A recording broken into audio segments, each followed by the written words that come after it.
Hello everyone, how are you doing? This is MD Tech here with another quick tutorial. In today's tutorial, I'm going to show you guys how to resolve if your lock screen is taking too much time to load on your computer.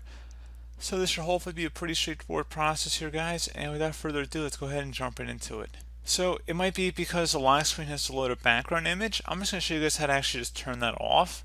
So start by opening up the start menu, type in settings. Best result should come back with settings. Go ahead and open that up.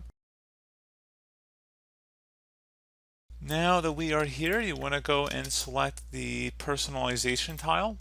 Just go ahead and left click on that. Select lock screen on the left side. And then on the right side, go down to where it says show lock screen background picture on the sign in screen. Go ahead and toggle that to the off position. And once you're done with that, you can just close out of here, restart your computer, and then hopefully your lock screen will load quicker because there won't be any image to load.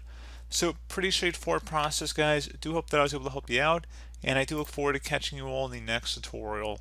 Goodbye.